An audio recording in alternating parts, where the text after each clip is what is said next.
A funeral home owner is arrested after a corpse lay inside a hearse for 2 years. Missouri law says that pregnant women cannot get divorced. And a man was arrested for trying to buy a Porsche with a $78 million check. These are the weird stories for Monday on Weird AF News, the only daily weird news podcast in the vast galaxy. A funeral home director is arrested after a corpse lay in a hearse for 2 years. Some people forget and leave the stove on. This guy forgets that there's a dead body in a car for 2 years. Maybe he had a reason to leave the body in the car. Perhaps the family of the deceased stiffed him on funerary payments. Maybe they were buried under all kinds of debt. We need to dig out the rest of this story. Guys, the puns, the dead body puns that I'm doing at the top of this episode. I mean, come on. Are you going to get better dead body puns than this? No. And inside a closet, no less. I mean, what a loser I am. The story's out of the state of Colorado, which has questionable funeral home procedures, it sounds like. Funeral home owner is accused of keeping a woman's corpse in the back of a hearse for 2 years. They used the word keeping as though it was on purpose. Maybe it was on purpose. I don't know. I don't know why you would purposely leave a body inside a car. That's just going to ruin your car. From my understanding, hearses are pretty damn expensive. And you just ruin your hearse because, ooh, that smell. Can't you smell that smell? Ooh, that smell. It's a corpse that's been in there for 2 years. I don't know. I was trying to wrap up that song. And better than that. They're not all winners, guys. I'll tell you right now, he's not going to be able to sell that hearse. It's going to take a lot of air fresheners to clean that up. In addition to leaving the body in the back of a hearse for 2 years, this guy is accused of hoarding the cremated remains of 35 people. Hoarding the cremated remains? Why would you do such a thing? Just seems like bad business. My question is, what did he give the families of those deceased if he's hoarding the actual cremated remains? He just dumped out some of his ashtrays into an urn and gave it to them?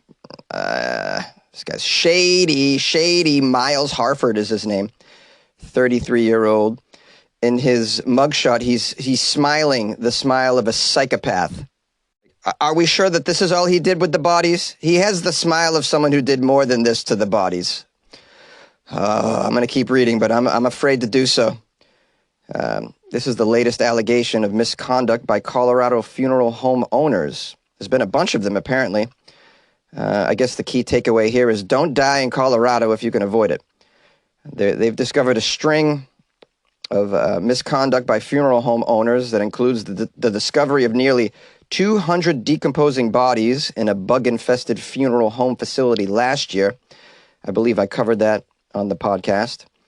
The horrifying finds have underscored the laxness of state funeral home regulations and pressed lawmakers to try to strengthen these funeral home laws. So another thing to note, if you're going to die in Colorado because you don't have a choice, oftentimes we don't have a choice where we're going to die, donate your body to science because you don't want these funeral homes to get a hold of it. Who knows what's going to happen? This woman here was a deceased 63-year-old, and her body was discovered in the hearse during a court-ordered eviction search at this man's home.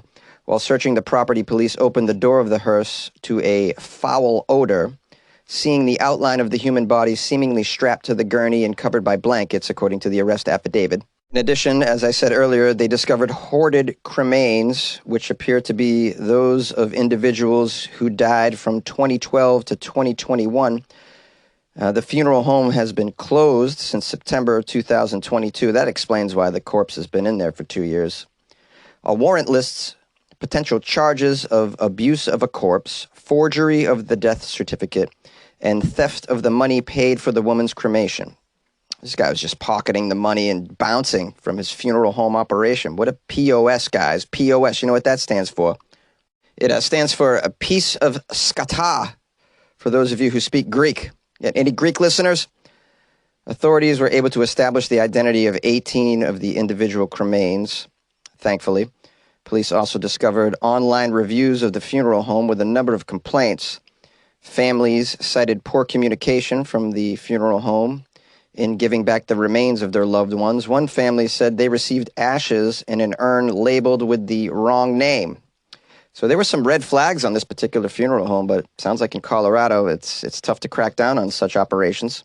You really got to have your ducks in order when you're running a funeral home. You can't exactly be, what do they call those, procrastinators? Nah, that's not great as a job description, working at a funeral home. Man, I really got to get that corpse out of the car tomorrow. 2 years later, I seriously need to get that corpse out of the car tomorrow. I'm trying to find a silver lining here. At least this maniac with the smiling mugshot didn't do any unsavory things with the bodies. That's the difference between a story out of Colorado and a story out of Florida. A Missouri law says that a pregnant woman cannot get divorced. As America gets one step closer to Handmaid's Tale, am I right? As it stands, Missouri judges can't legally finalize a divorce if a woman happens to be pregnant. There's other states with similar laws. Did you know that? This is all new to me. I've never gotten anybody pregnant. And now I can't get anybody pregnant, thankfully. We have Texas, Arizona, Arkansas, in addition to Missouri. While a couple can still file for divorce in Missouri, the court must wait until after a woman gives birth in order to finalize child custody and child support. When it comes to domestic violence, unfortunately, there's no exceptions. Oh, this is where it gets ugly. Okay. So you've been abused. Sorry, you're pregnant. You got to stick around. You got to take the child to term. Also, no abortions, as you know. If conservatives were really to have their way, they would love to turn the clock back to the days when women were just breeding house slaves. Am I right? A woman can't be pregnant without an owner. Come on now. We have a quote here from a Democrat named Ashley. She says, "It just doesn't make sense in 2024. Ashley's taking action, though. She's not just sitting on her fingers and complaining. She's not just writing nasty things about this rule online. She introduced a bill that essentially says pregnancy cannot prevent a judge from finalizing a divorce or a separation. She says, quote, "I just want moms in difficult situations to get out of it if they need to." Now, Ashley admits that while the law was made with good intentions originally, such as making sure the children are taken care of, she feels it needs to be updated to reflect modern times. Yeah, I'd imagine many decades ago when the law was put into place, they just wanted to make sure that husbands couldn't abandon their pregnant wives. But now, lifestyles have changed and evolved, and the laws should reflect that. What we want is options. We just need options, as many choices as possible. This is the key. Choices, guys, choices. And in a lot of these conservative communities, they've done away with choices, it seems, which is very sad. What we really want is a choice for women who are in undesirable situations to get out of such situations. And there is some data to back this up as far as women being abused while they're pregnant. A report from Missouri's Department of Health and Senior Services says out of 10,000 women surveyed between 2007 and 2014, about 5% were abused either before or during pregnancy, which equates to roughly 500 women. Now, this kind of gives you a glimpse, but it'd be nice to have some updated stats. So many stats are really old, and how useful are they? This is from 2007 to 2014. Yeah, thanks. Can we get some stats from 3 years ago even? Man, data, guys, it's not too hard. Now it says here, Ashley's bill is a work in progress. And despite her passion to change the law, she said she doesn't feel hopeful it'll get to Governor Mike Parson's desk this session. Still, the Missouri Coalition Against Domestic and Sexual Violence considered it a top priority for them to ensure that women can get out of such situations if they need to. Yeah, there's really nothing funny about this story, guys. So sorry. I tried to think about what sort of humor I could insert into it. It's just a little sad, but I'm covering it anyways because I support progress for women in such places. As you know. Yay! Do you want to stay up to date with the messiest drama on the internet? Or what about those crazy viral challenges? Then be sure to tune in to TMZ Verified, the podcast. I'm Wild. I'm Steph. And each week we're either breaking down the spicy viral stories or we're hanging out with the most popular influencers around. Tana Mojo is in the building. I don't even know if they're hating. They're probably just telling the truth, but we love the haters too. Sophia Franklin. Yeah, I mean, we can talk, but like, let's be real with each other, you know? Bryce Hall is here, y'all. Make some noise, people. I'm single, by the way. Right. So if you like viral drama, influencer culture, and just overall hot messiness, check out new episodes of TMZ Verified every Thursday right here on Spotify. A man was arrested after trying to buy a Porsche with a $78 million check. Well, they're swinging for the fences, and then they're swinging for maximum security prison fences. Stories out of Louisville, Kentucky, all right, where there's a lot of missing brain cells. An Indiana man was arrested after he allegedly tried to buy a Porsche from a dealership with a $78 million check, and then he refused to leave when he was turned down. That's also funny. Sir, this is ridiculous. Get out of here. No. You're discriminating against me because I'm a billionaire. I don't understand how you try and buy a Porsche with a $78 million check. Obviously, the car doesn't cost $78 million. This guy's like, well, I heard on the radio commercials, all them car dealerships got that cash back option, so let's try this out. He takes in a big check. I want the car, and can you just refund me the difference? Yeah, sure. Let me check our petty cash, and let's see what we have. Oh, so sorry, sir. We only have $42 in petty cash. Will you accept $42 and a free air freshener?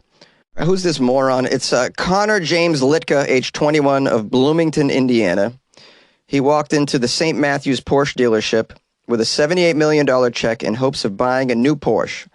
When dealership employees refused to sell him the car, allegedly, he walked around to the back entrance of the dealership looking for car keys. What, behind the building? Do you think that's where they leave the car keys, sir? Wow, this guy's on some chemicals and has a mental disability, is my hunch. $78 million check. Why not just write a check for the exact amount of the Porsche and try to, at least you'll have a chance, bro. I'm not saying do this, but if you're going to do it, there's a better way to do it.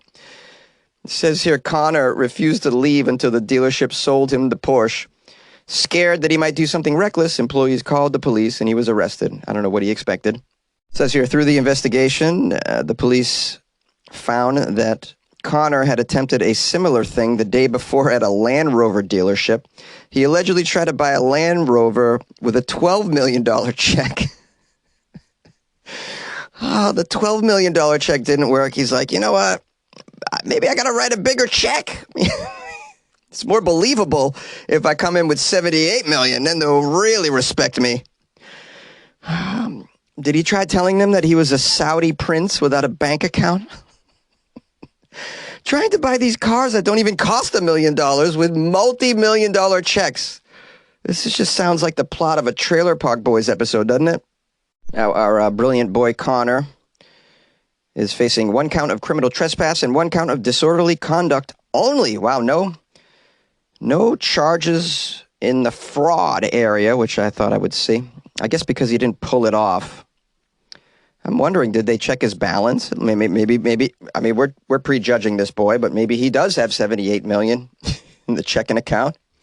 And then it's just a case of him being horrible at making large purchases. Does Monday at the office feel like a storm? Not with Microsoft Copilot. That feeling when Copilot gets everyone up to speed instantly? It's sunny again. When Copilot simplifies complex data so your teams can act, that sun's shining on a beach. And when Copilot uncovers hidden insights, you're on that beach with your people, and you find buried treasure. That's Microsoft Copilot. Learn more at Microsoft.com/AI for all. Hello, my friends and loyal listeners of the Weird AF News podcast. Thank you for hanging out with me. And I appreciate all the messages I got over the weekend. I'm glad you enjoyed that Florida Friday episode. And thanks to everybody who sent me Florida Friday stories. It was a pretty good one. I'd like to get to a review that I just got this morning on Amazon. It's from Mark, and he gave me 1 star. Unfortunately, he wrote funny sometimes, not so funny other times. And I agree with Mark. It's funny sometimes, not so other times. But 1 star, bro? Come on, 1? He wrote, "It's okay. Be better if okay, 1 star. 1 star isn't okay, Mark. So sorry. I think you need to reevaluate your opinion / star rating system." He says, "It's okay. Be better if you just read the news with some funny commentary." But tends to just go on and on, which turns to annoying. Had to drop it after his latest anti-police rant. Also, he's always railing on Floridians with Florida Friday. I know. It's kind of the point of Florida Friday, Mark. What's with all this railing on Floridians on that Florida Friday episode? He should be celebrating Floridians on that Florida Friday episode because that's funny. The good things that they do occasionally, that's funny. Wow, this guy's an idiot. And Mark writes, but him being in California and me from California myself, there's plenty of idiocy there in Florida to make fun of to fill every week. Yeah, so you agree. Stupid. Yeah, no, I agree with him. Florida's ridiculous. But he's always railing on Floridians. It doesn't make any sense. Although there's plenty of idiocy there. I agree. 1 star, 1 star, I'm 1 star Mark. That's what they call me. I won't give more than 1 star, even if I kind of agree, even if it's okay. Wow, what a dummy. Please go away, Mark. Never listen to Weird AF News, please, please. And good luck with your life, man. You need it. And now a lovely email from a young listener. Her name is Sasha. She said, "I'm a 12-year-old with ADHD and in the gifted program, and your show is one of the few things that actually entertains and interests me for longer than 10 minutes.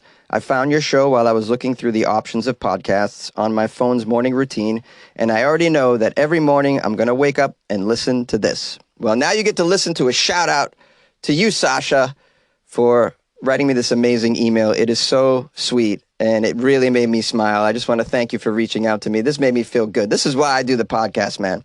This is exactly why I do the podcast. Continually surprised by people of all walks of life that seem to like it. You know, obviously not Mark, but we have here a 12-year-old with ADHD in the gifted program and says this is the only thing that interests her for longer than 10 minutes. Isn't that amazing? I never thought anyone would say that about my podcast. See that?